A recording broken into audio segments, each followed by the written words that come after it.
Portuguese Gambit Trap 1 for beginners. E4, here you play D5, white captures the pawn, and now you don't recapture, you play knight to F6. If white plays D4 to control more center, here you play bishop to G4 to attack their queen. If they play F3, you move your bishop back to F5, and if they play C4, to protect this pawn, you sacrifice another pawn by playing E6. If they take, here you play knight to C6, and if they take your pawn, you take with your king. Here if they play D5, you play knight to B4. Now your knight and bishop are attacking C2 square. They defend by playing knight to A3. Here you play bishop to C5. Here if they play bishop to D2 to attack your knight, you give a check with rook to E8. If they cover with their knight, then it's just checkmate. And if they cover with their bishop, you give a check. This bishop is pinned by this rook, and they move their king to F1. You play knight to F2 for king, queen, and their rook. They play queen to E1, and now you take their rook.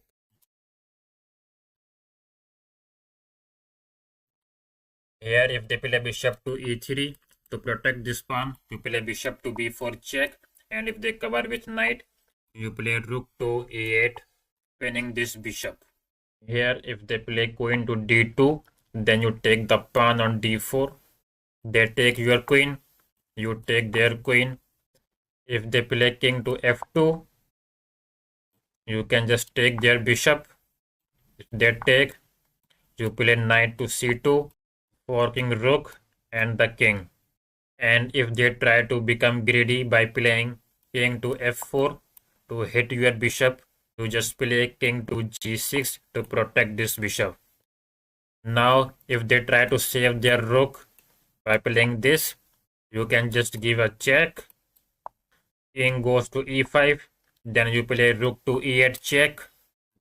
King goes to D5, and here it's just checkmate. Here if they play king to F2, you sacrifice the exchange by taking on E3. They take, and then you sacrifice another bishop by playing bishop to C2. If they take, then you take the pawn on D4. They have to go back, and now you give a check by playing rook to E8.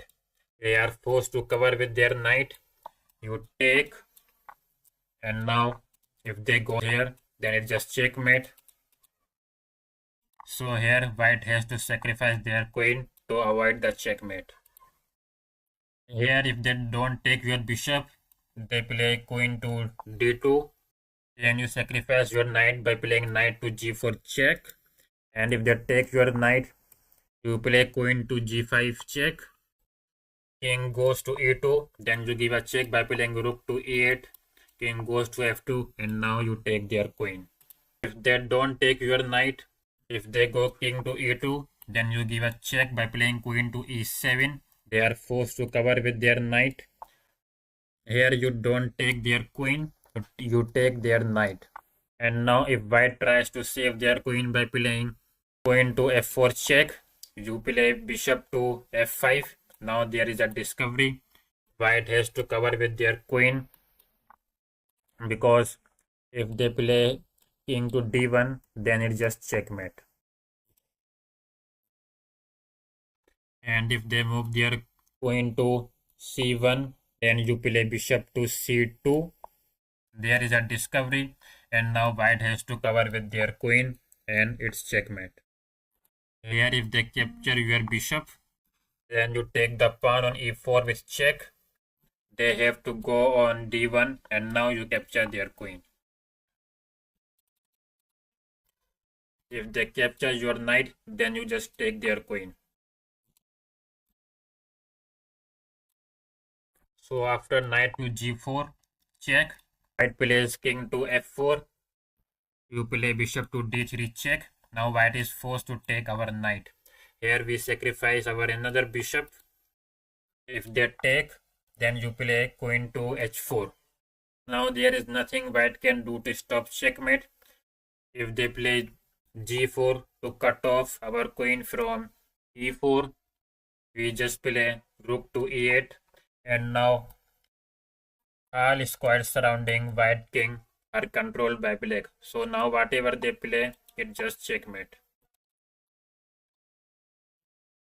Here if they move their king to h5, then you play g6 check. They are forced to play king to h6, and now queen to h4 is checkmate.